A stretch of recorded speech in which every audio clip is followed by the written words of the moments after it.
제목으로 이 시간 은혜 나눕니다. 7장이 6제인과 7제인 사이에 막간 장면이었듯이 오늘 본문이 포함된 10장 1절에서 11장 14절은 6째 나팔과 7째 나팔 사이에 막간 장면입니다. 막간 장면이 뭐라 그랬죠?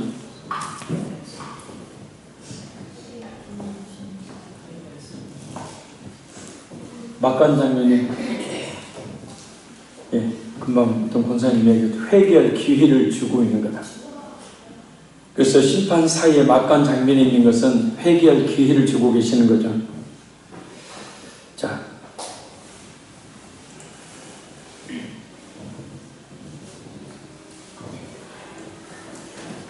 그 도표가 아주 예쁘죠?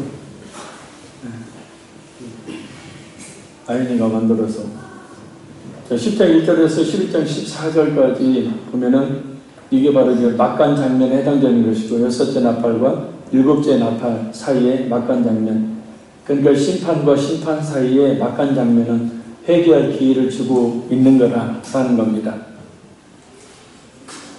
10장 1절에 11장 14절은 세 부분으로 나눌 수 있습니다. 그래서 10장은 열린 책, 그 다음에 11장 1절에서 2절은 성전 측량에 관한 것이고, 11장 3절에 14절은 두 증인에 관한 겁니다.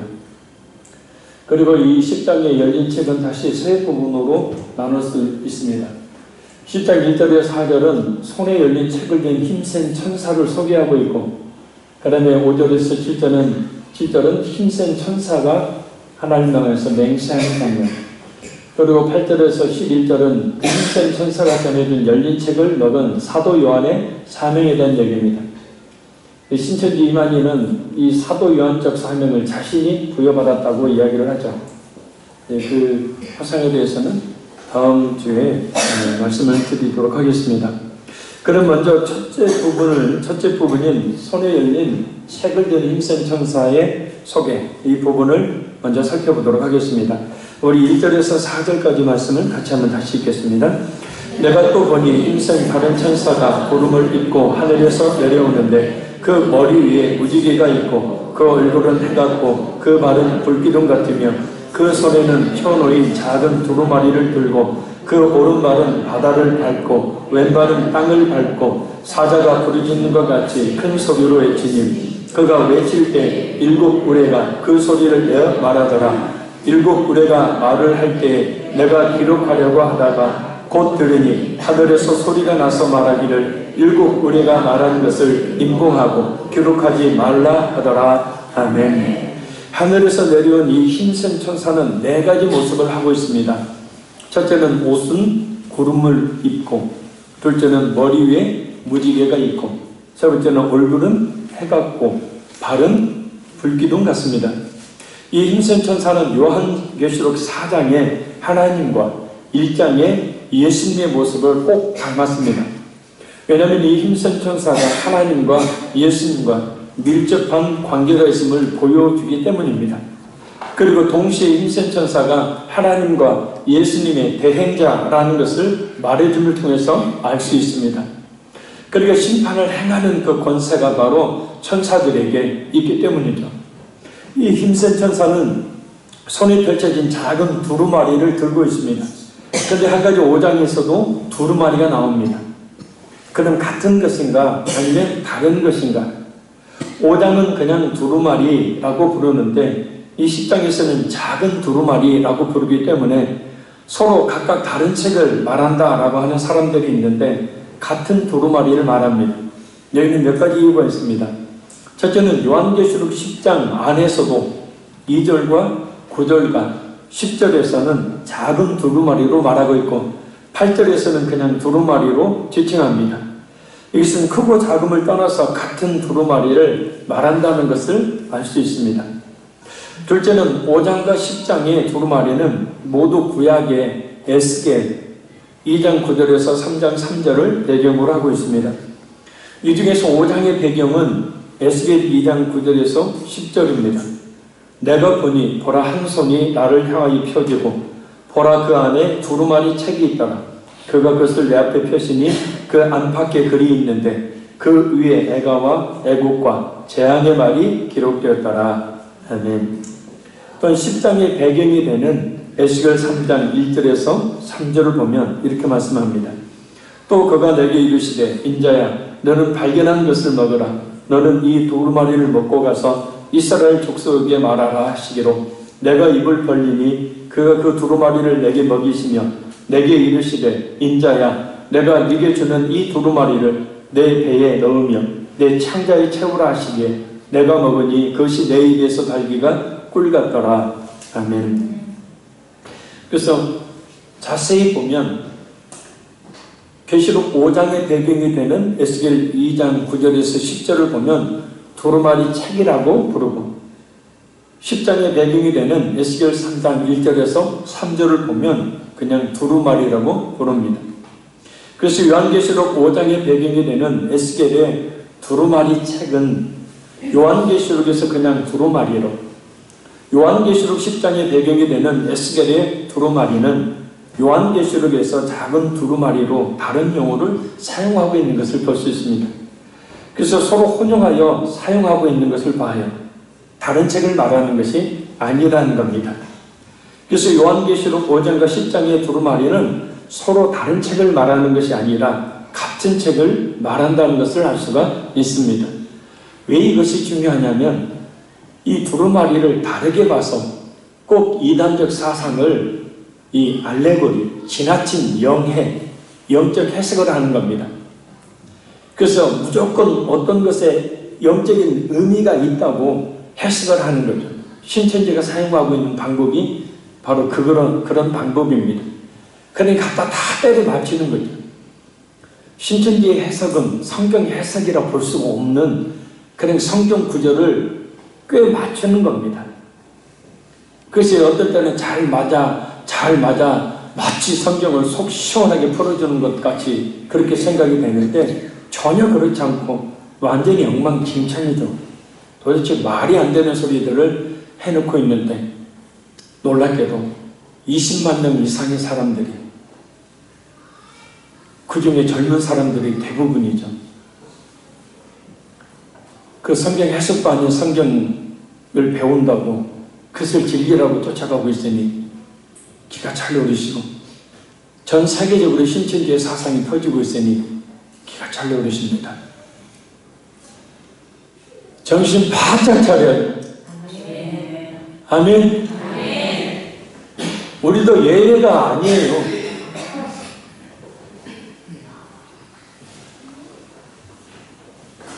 관계였던 목사님이 우리 교단에 그 최고의 신학을 한다는 교단의 목사님이 신천지에 빠져가지고 교회를 통째로 신천지로 끌고 가버려요. 셋째 5장과 10장에서 두루마리 책이 나올 때마다 힘센 천사가 공통으로 등장합니다. 5장 2절을 보겠습니다. 5장 2절 한번 찾아야 될 거예요. 5장 2절. 계시록 5장 2절.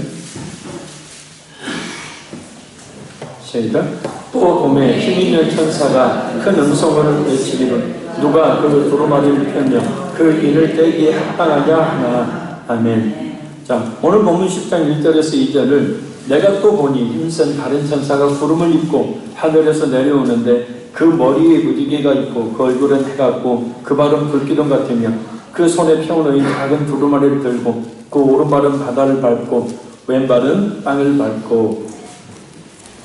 5장과 10장의 책은 같은 두루마리인데 5장에서는 7인으로 임봉된, 그러니까 두루마리 똘똘 말린 게 있죠. 똘똘 말린 그 두루마리에 7인 도장이 하나, 둘, 셋, 넷, 다섯.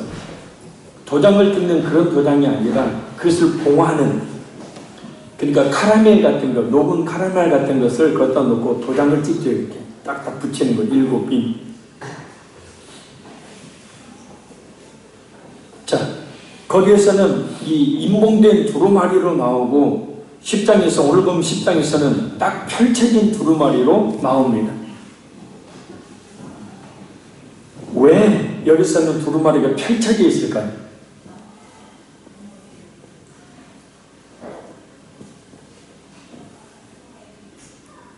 알려주세요.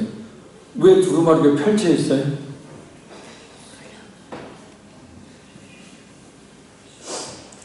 처음 이 두루마리는 보지 앉으신 하나님의 오른손에 7인으로 봉인된 채로 있었습니다. 근데 왜 두루마리 펴진 상태로 있죠? 지금까지 우리가 7인 떼어왔잖아요. 그 7개의 인을 하나하나 떼면서 하나님의 심판이 임한. 그래서 그 두루마리가 지금 펼쳐져 있는 거예요. 힘센 천사는 펼쳐진 두루마리를 어린 양이신 예수님에게서 받아서 사도 요한에게 줍니다. 그 두루마리는 하나님, 예수님, 힘센 천사, 사도 요한 이렇게 전달해 냅니다. 이것은 요한계시록의 기원과 전달 과정을 보여주는 1장 1절의 내용과 똑같습니다. 1장 1절을 보면 예수 그리스도의 계시라. 이는 하나님이 그에게 주사. 그는 예수님이죠. 반드시 속히 일어날 일들을 그 종들에게 보이시려고 그의 천사를 그 종 요한에게 보내어 알게 하신 것이라. 그래서 우리는 1장 1절에 예수님에게서 계시를 받아서 사도 요한에게 전달한 천사가 바로 5장과 10장에 나오는 힘센 천사와 동일한 존재라는 것을 알 수 있습니다.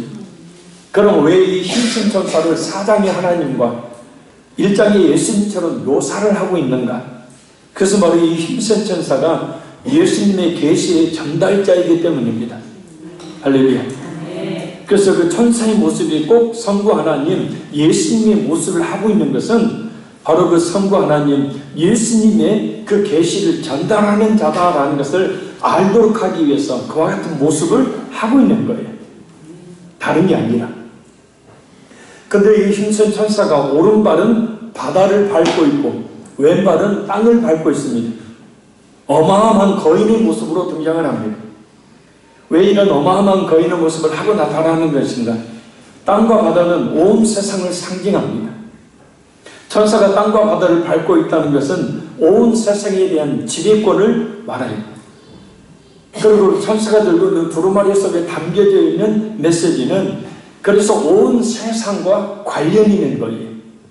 그래서 아까 계시록 2장 9절에서 3장 3절에 나와 있는 것처럼 그 두루마리 책 안쪽에 적혀 있는 것은 애가와 애곡과 재앙이다. 그러니까 결국은 두루마리 책이 펼쳐 있어서 그 7개 떼진 두루마리 책이 펼쳐져 있는 것은 뭐냐면 그 안에 기록되어 있는 것은 이 세상을 향한 하나님의 심판이 어떤 것인지를 기록하고 있는 거예요. 그래서 그 심판으로 인해서 슬픈 노래, 통곡 소리, 고통 이와 같은 것들이 나게 되는 그 지금 이 세상에 벌어지고 있는 일들을 이야기하고 있는 거예요. 예수님 힘센 천사를 보내신 하나님이 온 세상을 통치하신 분이고 온 세상의 통치와 관련된 메시지를 이 천사를 통해 보내고 계심을 보여줍니다. 또한 이 힘센 천사는 사자가 부르짖는 것 같이 큰 소리로 외쳤습니다. 큰 소리로 외쳤다는 것은 메시지의 내용이 중요하다는 것을 말해요. 우리가 이야기할 때 사람들을 똑똑히 듣도록 다른 건 몰라도 이것은 들어야 된다라는 그런 메시지가 있을 때는 큰 소리로 외치죠. 요한계시록에서 큰 소리는 중요한 선포가 있을 때마다 등장합니다. 그리고 여호와께서 사자가 부르짖는 것 같다라고 말하는 것은 구약의 호세야 11장 10절과 아모스 3장 8절을 배경으로 합니다. 그래서 힘센 천사의 외침은 하나님의 음성을 대신하는 것임을 알 수 있습니다. 이처럼 힘센 천사가 사자처럼 외치자 7 우레가 소리를 냅니다. 그런데 사도 요한이 7 우레 소리를 기록하려고 하자 하늘에서 음성이 나서 7 우레가 바라는 것을 봉인하고 기록하지 말라라고 임봉하고 기록하지 말라고 합니다. 왜 그러셨을까요? 7 우레의 내용은 7인, 7 나팔, 7 대조 심판과 같은 7 심판 시리즈 중에 하나였을 것이기 때문입니다. 왜냐하면 7 우레의 구약적 배경은 하나님이 7번 우레소리처럼 말씀하시는 시편 29편을 반영하기 때문입니다. 이 시편 29편은 하나님의 심판을 통한 하나님의 영원한 통치가 그 주제입니다. 또한 우리 소리는 요한계시로부터 보좌로부터 납니다. 하나님의 백성의 해방과 세상에 대한 심판의 문맥에서 나옵니다. 그래서 이런 배경을 볼 때 우리 소리는 일곱 우리 심판 시리를 담고 있는 내용이었다라는 것을 추측해 볼 수가 있습니다. 근데 그 일곱 우리 심판을 기록하지 마라. 왜 그랬었을까요? 하나님은 우리에게 일곱 나팔, 일곱 대접 심판처럼 우리가 알아야 될 내용을 계시해 주시지만 일곱 우리 심판과 같은 굳이 알 필요가 없는 내용은 계시해 주지 않으시기 때문입니다. 하나님은 자신을 계시해 주시기도 하시지만 자신을 감추기도 하시기 때문이에요. 신명기 29장 29절 말씀입니다. 감추어진 일은 우리 하나님 여호와께 속하였거니와 나타난 일은 영원히 우리와 우리 자손에게 속하였나니 이는 우리에게 이 율법의 모든 말씀을 행하게 하심입니다. 그래서 하나님께서는 굳이 우리에게 그것을 계시해 주시지 않아도 될 부분들은 계시해 주시지 않는다는 겁니다. 우리는 이 성경을 통해서만 하나님이 어떤 분인지를 알 수 있죠. 할렐루야. 그러나 성경 이외에 하나님이 어떤 분이신지에 대한 하나님의 그 성품과 하나님의 그 존재 자체에 대한 하나님이 행하신 모든 일들을 기록한다면 이 세상에 있는 모든 정의와 목을 다 써도 기록할 수 없다고 말합니다. 그래서 우리는 성경을 통해서 하나님이 어떤 분인지를 바르게 알게 되고 또 성경을 통해서 우리는 우리가 알고 있는 그 하나님을 통하여 얼마든지 구원에 이르게 되는 은혜를 입게 됩니다. 이 말씀을 통해서 우리가 알아야 될 분명한 사실은 하나님이 심판을 주관하시는 분이라는 사실입니다. 그러나 하나님이 계시하지 않는 내용은 알 필요가 없습니다. 그 신비를 알 수도 없지만 알려고 하다가 꼭 어느 날 계시를 받는 이단이 되기 때문입니다. 이단의 교주들의 공통적인 특징이 뭡니까? 혼자 산이나 혼자 움막에서 혼자 성경 펴놓고 혼자 기도하다가 계시를 받은 사람들 아닙니까? 마귀가 와서 계시를 줬죠. 그래서 혼자 신앙생활을 하는 것은 아주 위험합니다. 그래서 교회라는 공동체를 만들어주신 이유는 뭐냐면 교회를 통한 바른 말씀을 배우도록 하기 위해서예요. 그래서 말세가 되면 모이기를 패하는 자들의 어떤 자들이 습관과 같이 하지 말고 그날이 가까우면 가까울수록 더욱 모이기를 힘쓰라 그랬어요. 그러니까 갈수록 사람들은 교회에 나오지 않습니다. 하나님이 어디든 다 계시니까 어디에서든 예배 드리면 다 하나님이 임재해 주시니까 그 틀린 말은 아니에요. 그러나 극히 위험한 상황에 빠질 가능성이 매우 높습니다. 근데 많은 사람들이 이제는 개별적인 신앙을 고수합니다. 굳이 교회에 피곤하게 힘들게 갈 필요 없으니 나 혼자 알아서 집에서 기도하고 나 혼자 알아서 산에 가서 기도하고 나 혼자 할 테니까 목사님 상관하지 마세요. 매우 위험한 신앙입니다. 갈수록 교회라는 울타리 안으로 들어오기를 힘써야 돼요. 아멘. 둘째, 힘센 천사의 맹세입니다. 우리 5절에서 7절 읽겠습니다. 내가 본바 바다와 땅을 밟고 서 있는 천사가 하늘을 향하여 오른손을 들고 세세토록 살아계시니 곧 하늘과 그 가운데 있는 물건이며 땅과 그 가운데 있는 물건이며 바다와 그 가운데 있는 물건을 창조하신 이를 가리켜 맹세하여 이르되 지체하지 아니하리니 일곱째 천사가 소리내는 날 그의 나팔을 불려고 할 때에 하나님의 그의 종 선지자들에게 전하신 복음과 같이 하나님의 비밀이 이루어지리라 하더라. 아멘. 이 힘센 천사의 맹세는 다니엘 12장 7절이 배경입니다. 제가 읽어드릴게요. 내가 들은즉 그 세마포 옷을 입고 강물 윗줄에 있는 자가 자기의 좌우 손을 들어 하늘을 향하여 영원히 살아계시는 이를 가리켜 맹세하여 이르되 반드시 한때, 두때, 반때를 지나서 성도의 권세가 다 깨지기까지이니 그렇게 되면 이 모든 일이 다 끝나리라 하더라. 아멘. 자, 이 두 부분을 비교해 보면 다음과 같은 공통점이 있습니다.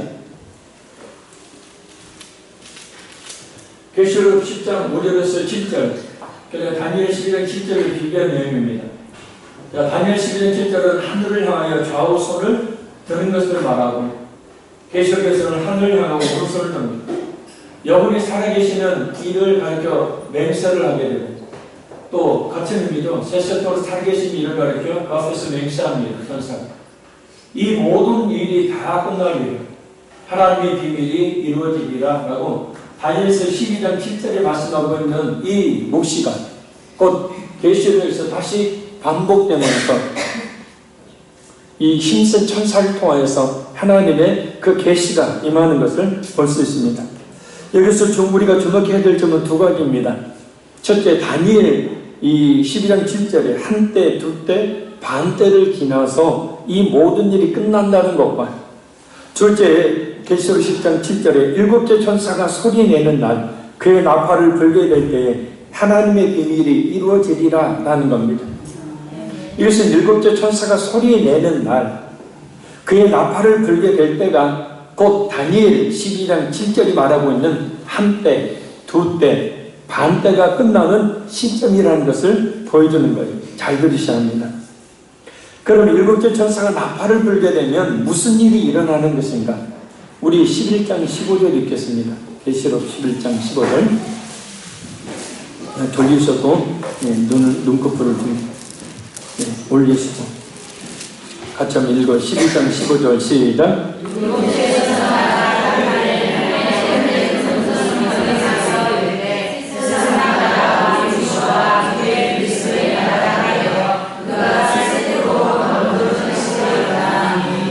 아멘. 곧 일곱째 천사가 나팔을 부는 때는 예수님이 재림하시는 때를 말합니다.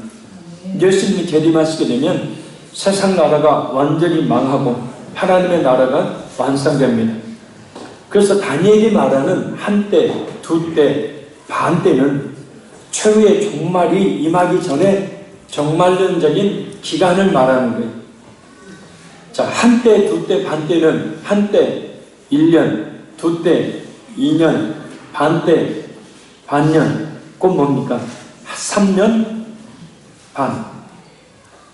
달수로 계산하면 42달. 42달을 하루 30일로 계산하면 1260일이 됩니다. 자, 11장 2절 찾아봐요. 11장 2절 있습니다. 11장 2절. 시작. 성전 바깥마당은 칭례하지 말고 그냥 둬라. 이것은 이방인에게 주었습니다. 그들이 거룩한 성을 42달 동안 짓밟으리라. 아멘. 자, 성전 밖과 거룩한 성이 이방인들에게 짓밟히도록 허용된 기간이 42달. 그러니까 영적 공동체인 교회가, 성도들이 믿지 않는 악한 사탄의 하수인들인 이방인들의 그 핍박에 의해서 짓밟히는 곧 순교와 고통을 다하는, 고난을 다하는 때가 바로 뭐예요? 42달. 자, 3절, 11장 3절. 시작. 내가 나의 두 증인에게 권세를 주리니 그들이 붉은 베옷을 입고 1260일을 예언하리라. 아멘. 자, 1260일은 42달, 3년 반만, 같은 말을 하는 거예요, 지금. 자, 두 증인이 예언하는 기간이 1260일. 신천지에서는 이 두 증인 중에 하나가 이만희라고 얘기를 하죠. 머리가 참 좋아요. 어떻게 그렇게 때려 맞추는지. 맞는 게 아닙니다. 두 증인에 대해서는 다음 시간에 살펴봅니다. 곧 교회로 대변되는 두 증인이 예수님에 대해서 복음을 증거하는 기간이 1260일. 자, 12장 6절 봐요. 12장 6절. 12장 6절 시작.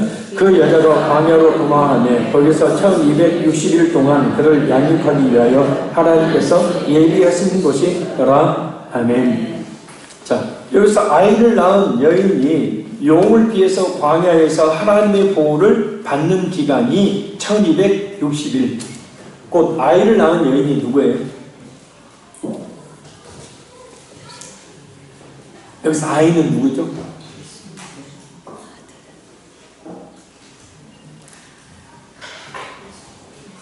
공건선님 알잖요. 여기서 아이가 누구죠? 자기 아들.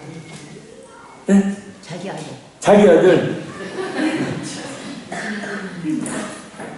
여기서 아이가 누구죠? 예수입니다.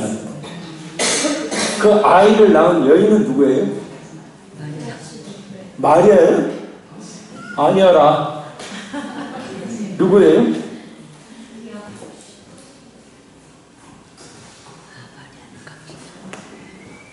아이는 예수님이고 그 아이를 낳은 여인은 누구예요? 마리아를 말한 게 누구죠? 교회. 할렐루야. 그래서 교회를 거룩한 신분이라고 이야기하잖아요. 그래서 여인이 그 용을 피해, 이제 교회가 용을 피해 사탄을 피해서 광야에서 하나님의 보호를 받는 기간. 그러니까 이 세상에서 우리가 사는 동안을 이야기하는 거예요. 그래서 악한 사탄은 끊임없이 우리를 뭡니까? 핍박하고 우리를 공격하는 것. 그런데 하나님 우리를 보호해 주시는 기간이 1260일. 자, 12장 14절 봐요. 12장 14절. 시작. 그 여자가 큰 독수리의 두 날개를 받아 광야 자기 곳으로 날아가 거기서 그 뱀의 낯을 피하여 한 때와 두 때와 반 때를 양육받으매. 아멘. 자, 아이를 낳은 여인이 용일교의 광야에서 하나님의 보호를 받는 기간이 한 때와 두 때와 반 때다. 곧 3년 반, 42달, 1260일. 같은 말이에요. 같은 기간을 말해요. 자, 그 다음에 13장 5절 봅니다. 시작. 또 짐승이 과장하고 신성모독을 말하는 입을 받고 또 42달 동안 일할 권세를 받으니라. 아멘. 짐승인 악한 사탄이 활동하는 기간이 42달, 1260일, 3년 반.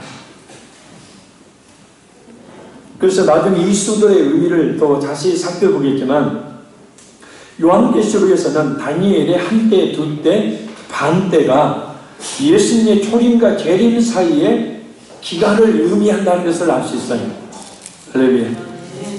자, 이 의미를 제대로 알지 못하니까 또 이단들이 이 기간을 갖고 별 이야기들 다 만들어내는 거예요. 다시 정리합니다. 사탄이 교회를 핍박하는 기간, 하나님의 보호를 받는 기간, 두 증인이 복음을 증가하는 기간, 이 모든 것이 3년 반, 42달, 그리고 1260일, 공통적인 날짜, 기간을 이야기해요. 이것은 바로 뭐냐면 예수님의 초림부터 예수님의 재림까지의 기간을 말해요. 할렐루야. 그래서 요한계시록뿐만 아니라 신약 전체가 예수님의 초림과 재림 사이의 기간을 다니엘이 말한 종말의 기간으로 말합니다. 이것을 기억하십시오. 예수님께서 재림하시는 때는 일곱 천사가 나팔을 부는 때라는 것을 말합니다. 말입니다. 마라나타 마라나타 아멘. 주 예수여 오시옵소서. 주 예수님 어서 오십시오 라고 이렇게 고백하고 이렇게 노래할 수 있는 사람은 어떤 사람이냐면 오직 주님을 위해서 날마다 사는 사람을 말해. 죄 가운데 있는 사람이 어찌 주님 빨리 오세요 라고 기도할 수 있겠습니까? 못해요. 좀 늦게 오시죠. 지금 제가 아직 정리가 안 됐는데 진짜 열심으로 특심으로 충성하고 헌신하는 성도가 부를 수 있는 노래가 마라나타입니다. 그래서 초대교회 성도들은 곧 주님 오실 것을 생각하고 하루하루를 깨어있어. 하루하루의 신앙이 게으르고 나태한 신앙이 아니라 하루하루 그 신앙이 날마다 자신의 등불을 예비하는 그런 신앙, 그런 신앙이었어요. 그래서 언제든지 주님이 오시기를 간절히 바라고 원할 정도로 그들은 모진 핍박과 박해 속에서도 자신들의 신앙이 식어지지 않고 심지어 자신의 목숨까지도 내어놓고 그 신앙을, 그 믿음을 지키기 위해서 힘썼어요. 지금 우리가 살고 있는 이 기간이 한때, 두때, 반대의 기간이고 42달의 기간이고 1260일의 기간이에요. 어쩌면 주님께서 이 땅에 오시기 전에 우리 자신이 죽을 수 있어요. 아니, 거의 대부분 그렇게 됩니다. 그럼 주님께서 우리의 생명을 끝내시는 그날, 나는 과연 우리 주님께서 인정하셔서 그 품에 안아주시는 자리가 될 것인가? 아니면 오전 예배 말씀처럼 낙엽 타고 예루살렘 성으로 들어오신 예수님을 그저 쳐다만 보고 자신에게 병만 고쳐주고 물질적인 복을 주고 자녀를 잘되게 해주는 그와 같은 대상으로 생각했다가 그런 목적이 이루어지지 않자 헌신자들을 버려서 결국 예수님이 모른다 하시는 사람이 되는가? 여러분, 이것은 그냥 듣기 싫고 듣기 좋고의 말이 아니라 곧 우리 자신 앞에서 펼쳐질 일이니까 우리에게 주어지는 이 기간 속에서 진실한 믿음을 갖기를 힘써야 된다는 겁니다. 내 자신이 진실한 믿음을 가졌다 할지라도 그 믿음이 진짜 확실한 것인지를 늘 자신을 점검해 봐야 한다는 것. 하나님이 나를 살게 하시는 이유는 딱 한 가지예요.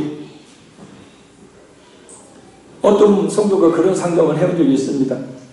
왜 하나님이 굳이 천국에 들어가게 예수님도 천국 가게 하시려면서 왜 이 세상을, 험악한 세상을 살게 만드냐고. 창세전에, 에베소서 1장에 창세전에 우리를 미리 아시고 예수 그리스도 안에서 택하사 우리를 이 세상에 있게 하셔야, 그리고 이 세상에서 힘들고 고통과 어려움 가운데 있어 봐야 하나님을 찾죠. 그러니 죄악된 이 세상에서 살다가 질병으로 고통당하고 사람 때문에 고통당하고 돈 때문에 고통당하고 여러 가지 힘든 상황 속에 살다가 하나님을 결국은 찾고 하나님을 만나지 않습니까? 그리고 잠시 나그네 뿐인 나그네 인생과 같은 채 100년도 되지 못하는 그런 인생 살게 하시다가 여러분 연수 그냥 쉽게 지나가게 하는 거예요. 너무 빠르잖아요. 권사님 그 차이. 그쵸? 오사용 시간이 왜 좀 빨리 가요? 금방 가버려. 나그네예요.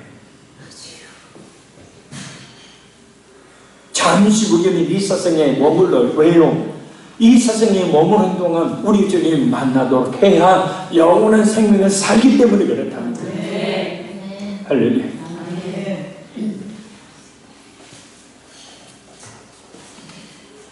실제 힘센 전세가 전해준 열린 책을 먹은 사도 요한의 사명입니다. 우리 마지막 8절에 11절에 있습니다. 오늘 보면 돌아가서 10장 8절에서 11절 시작.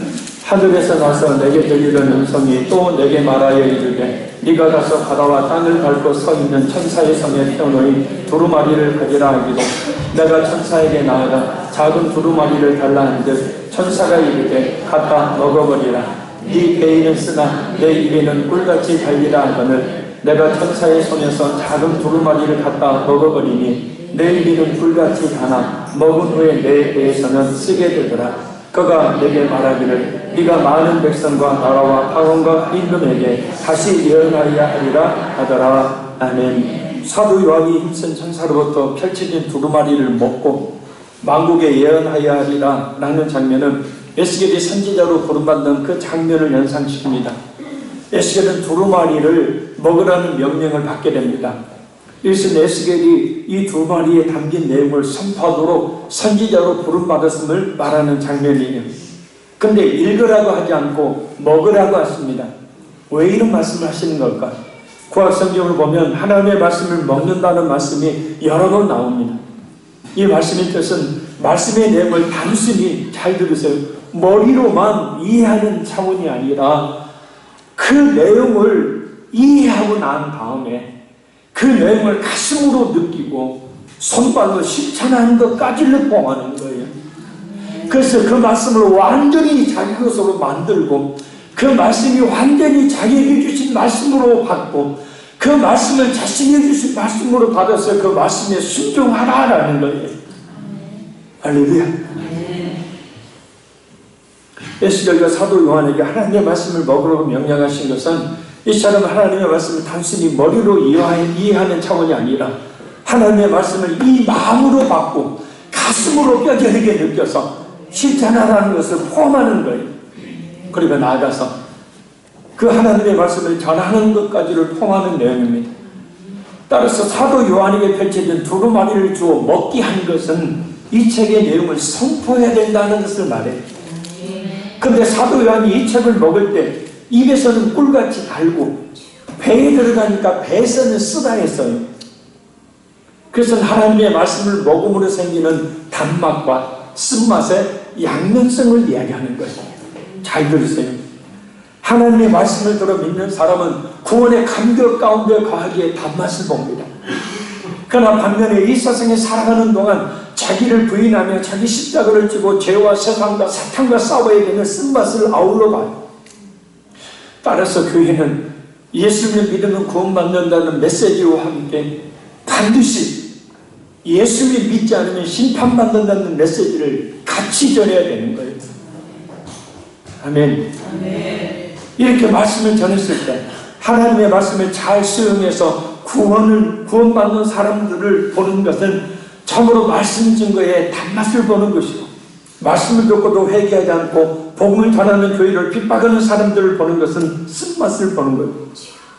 대표적으로 구약시대 에스겔과 예레미야 선지자는 말씀을 전하다가 많은 박해를 받았습니다. 신학시대의 스달렌 집사, 그다음에 바울사도가 있고 지금도 수많은 전도자들이 그런 박해를 받고 있습니다. 그러나 그럼에도 불구하고 교회는 심지어 순교까지 각오하고 복음을 전해야 합니다. 왜냐? 그것이 우리 모든 성도들에게, 그리고 우리 모든 예수님의 교회에게 주신 사명이기 때문입니다. 그래서 사도 요한이 명령을 하나 받아요. 뭡니까? 네가 많은 백성과 나라와 방언과 임금에게 다시 예언하여야 하리라. 여기서 많은 백성과 나라와 방언과 임금은 전 세계 모든 나라를 말합니다. 2장 3장에서 사도 요한이 교회 공동체에 예언했다면 이제 사도 요한의 사명은 전 세계에 예언해야 하는 그런 사명을 받은 겁니다. 반드시 구원의 그 단 복음을 전함과 아울러서 반드시 심판이라는 쓴 복음을 같이 증거하라는 말씀사를 말합니다. 그래서 다음 시간에 살펴보겠지만 두 증인으로 상징된 교회 공동체가 고난과 핍박 속에서 하나님의 말씀을 전하는 사역에 대해 구체적으로 우리가 살펴봅니다. 사도 요한에게 주신 이 말씀 선포의 사명은 신천지에서 말하는 사도 요한에게 이만희가 받은 사명을 말하는 것이 아니라 우리 모든 교회가 받은 사명입니다. 아멘. 그 사명 우리 교회가 이어받은 거예요. 우리 성도들 한 사람 한 사람이 그 사명을 받은 겁니다. 그러니 전도해야 합니다. 그러니 성도해야 합니다. 직접 가서 전해야 합니다. 그렇게 하지 못하면 기도하며 헌금해서 전도하고 선교하는데 통역해야 합니다. 우리가 전도비라고 한 달에 10만 원 냅니다. 근데 그걸 가지고 이런저런 이야기를 하는 사람들이 있더라고요. 봉사비, 성도들 섬기기 위해서 한 달에 10,000원 냅니다. 그것도 자율적으로 내고 싶은 사람은 내고 안 내고 싶은 사람은 안 내요. 뭐 막 갑시다. 뭐다 말도 안 되는 억지 주장들을 하고 내기 싫으면 말지. 전도비 10,000원 내는 것은 이렇게 전도하라는 사명을 내가 받았는데 내가 전도 못하니까 그렇게 전도하는 사람들을 위해서 전도지를 구입하는 일을 위해서 내 마음은 내자는 거예요. 근데 그것도 아까워서 말이 안 되는 얘기 아니겠습니까? 우리는 그렇게 직접 간접적으로 우리 자신이 주신, 우리 교회에 주신 그 사명을 감당해야 되는 거예요. 이 사명을 결코 저버려서는 안 됩니다. 아멘. 어떤 권사님이 저한테 와서 그런 얘기를 했어요. 하나님께 드리니까 하나님이 또 주시니.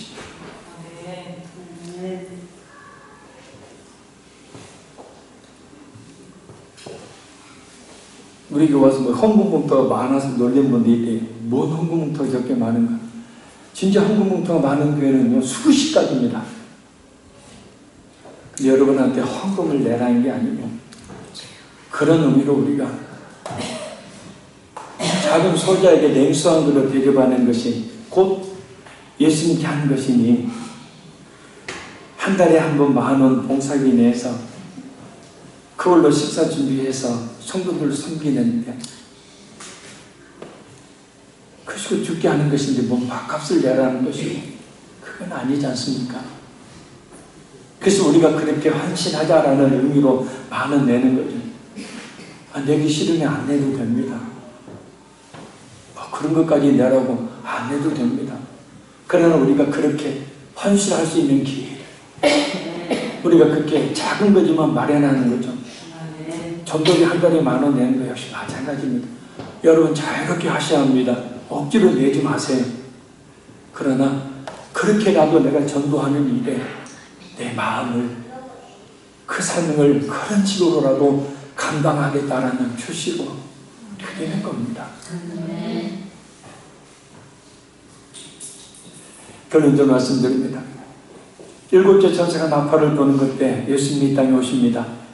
그러나 예수님 앞에 섰을 때 예수님께서 멈춘다는 소리를 듣지 않도록 우리는 우리에게 주어진 시간에 그 기회 속에서 예수님을 더욱더 확실히 믿는 믿음을 가져야 되고, 우리에게 주어진 이 기한 속에서 그 쓰고 단 복음을 전해야 합니다.